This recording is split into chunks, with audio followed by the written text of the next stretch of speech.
সৈনিক, আমি তোমার আমাদের কর্মী, বিপ্লবী সৈনিক, আমি নির্বাচনী আগামী 21 তারিখে আপনারা সবাই নির্বাচন কেন্দ্রে যাবেন। সে এজেন্টকে সফল করার জন্য একটু ত্যাগ স্বীকার করতে হবে, একটু কষ্ট করতে হবে।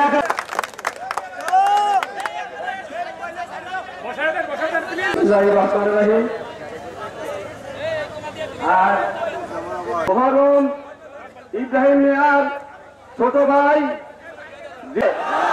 মিথ্যাবাদী, ওরা মিথ্যাবাদী, মিথ্যাবাদী। আমি একটা কথা বলবো, আজকের এই উদ্যান বৈঠক জনসভায় রূপান্তরিত হয়েছে। আজকের প্রত্যেক দিশা আয়োজিত আজকে পথসভায় উপস্থিত সম্মানিত সভাপতি আমাদের আওয়ামী লীগ ভোলা জেলার নেতা সিরাজুল ইসলাম নাগর ভাই ভোটের অধিকার প্রয়োগ করার জন্য এবং এই 2 বছর সিলেকশনে দাঁড়াইছে একজন বর্তমান চেয়ারম্যান পদপ্রার্থী, উনি 10 বছর সিলেকশনের মাধ্যমে ছিলেন। ইউনূস আলী তার ক্ষমতা যতটুকু ছিল ভাইস চেয়ারম্যান হিসাবে, যার দূরকাল থেকে তার এলাকা তাকে আমরা সেটা পরীক্ষিত। আমাদের অভিভাবক আল্লাহ সফল আহমেদ সবাই জোয়ানিত গেছে বলছে আমি মাননীয় প্রধানমন্ত্রী কোন এমপি কেউ নির্বাচনে হস্তক্ষেপ করতে পারবো না, সেক্ষেত্রে সবার দোয়া করে সবাই নির্বাচন করো, ভোটের মাধ্যমে যে হবা সে আমার লোক হবা। আমাদের নেতাই কথা বলিয়া দিতে তারা বিদ্যা প্রভাব কান্দাই ইউসাদের বয়ে দিতে আছে, এই টাকা ডাক্তারি পর ইত্যাদি ইত্যাদি, একটাও কোনো প্রমাণ পাইছেন? সব ভুয়া গেল এটা। আমি প্রতিনিধির চেয়ারম্যান, আপনাকে আপনার জীবনে আওয়ামী লীগ করেন নাই, আপনি জীবনে আওয়ামী লীগ করেন না, আপনি টাকা মোশাররফ চেয়ারম্যানের টাকা দিচ্ছেন, সেই বদলেতে চেয়ারম্যান হয়েছেন।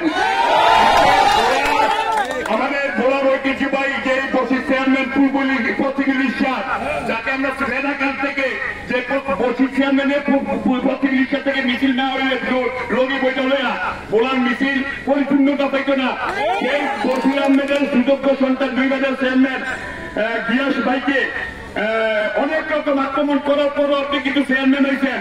নামের উপর নেওয়া বঙ্গবন্ধুর রাজনৈতিক সচিব, তৎকালীন রাজনীতি, বাংলাদেশের ইতিহাসে এরকম বড় নেতা আমার বঙ্গবন্ধু পড়ার নাই জীবিত। মঞ্চে উপস্থিত যাকে ভোট দেওয়ার জন্য আপনারা অধীর আগ্রহে বসে আছেন, ভোলা জেলা আওয়ামী লীগের যুগ্ম সাধারণ সম্পাদক, 3 বারের ভোলা সদর উপজেলা পরিষদের সফল ভাইস চেয়ারম্যান আমার ছোট মামা আলাদ মানবিরুজ উপস্থিত রয়েছেন।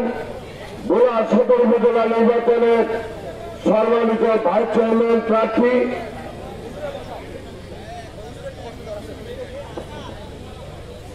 প্রিয় ভাইয়েরা, আমরা 10 মিনিটের মধ্যে শেষ করে দেবো, দয়া করে আমরা কেউ উঠোটি করেন না। যেহেতু আমি শুধু এটুকু কথা বলতে চাই, আমার ভাইয়েরা যারা আমার আজকে সবাই বিভিন্ন ভাবে বাধা দেওয়ার চেষ্টা করছেন, তারা কাজটা ভালো করেননি। আমি ওই মাটির মানুষ, আপনারা ওই মাটির মানুষ, আপনারা এই কচ্ছি পুলিশে আজকে কেউ কেউ ক্ষণে ক্ষণে ব্যক্তিগত আমাদের দল করে।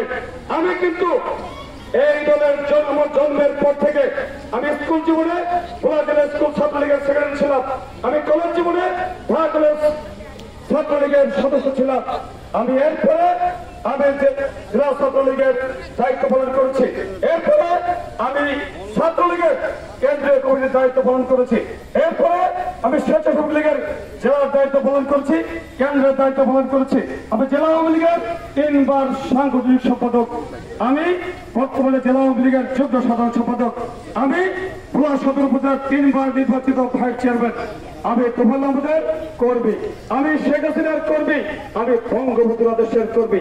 আপনারা অনেকে যারা আজকে আমার এই মিছিল মিটিংয়ে বাধা দেওয়ার চেষ্টা করছেন, তাদের কিন্তু এই রাজনীতিতে ধারাবাহিকতা নাই। তারা কখনো অন্য দল করছেন, কখনো বিদেশের চাকরি বাকরি করছেন, এখন সুযোগ সুবিধা করে। আমি পরিষ্কার বছরে বলতে চাই, যা করবেন তার হিসাব নিকাশ পাবেন ইনশাআল্লাহ। আমি ভদ্র থাকতে চাই, আমি আশা করি 21 তারিখে নির্বাচনে আপনারা ভদ্র আচরণ করবেন, না হলে এর দায় আপনাদেরকে নিতে হবে। আমি শুধুটুকু বলবো, নির্বাচন করতে নেমেছি, আল্লাহ যদি বাঁচায় 21 তারিখে নির্বাচন করে বিজয় বসে এই দেশের জনগণের সমর্থন নিয়ে আমি আমার ভাগ্যের পরিবর্তন করি না। অনেকে যারা আজকে আমার মিছিলকে হামলা করছে, করার চেষ্টা করছে, তাদের উদ্দেশ্যে বলতে চাই আমি অসংখ্য প্রতিষ্ঠানে আমি দায়িত্ব পালন করছি। শিক্ষক কর্মচারী নিয়োগের সুযোগ আল্লাহ আমাকে দিয়েছে। আমি কোথা থেকে 5 পয়সা গ্রহণ করেছি মুরব্বীরা, আপনারা 2 চারটা যেখানে রয়েছেন সেখানে কাদেরকে নিয়োগ দিয়েছে? হয় পয়সা দিয়েছেন, তাহলে আত্মীয় স্বজনকে নিয়োগ দিয়েছে। এমন কিছু করেন না যেটার জন্য ভবিষ্যতে ফল ভোগ করতে হবে। আমি আর কথা বলবো না। 21 তারিখে নির্বাচনে আপনারা এখানে রয়েছেন সবাই ঐক্যবদ্ধভাবে যার যার কেন্দ্রে যাবেন, ভোট দেবেন। সেদিন সকালে আমি চেষ্টা করব সর্বপ্রথম আপনাদের এখানে আসার। আমি কথা বলাচ্ছি আগামী 21 তারিখের নির্বাচনে আপনারা সবাই কেন্দ্রে এসে ভোট দিয়ে আপনারা সবাই ঐক্যবদ্ধভাবে বিজয়ের বসে গণপরিচয়ের এই প্রত্যাশা ব্যক্ত করে সবাইকে ধন্যবাদ জেনে আমি আমার কথা শেষ করছি। খোদা হাফেজ। জয় বাংলা, জয় বাংলা।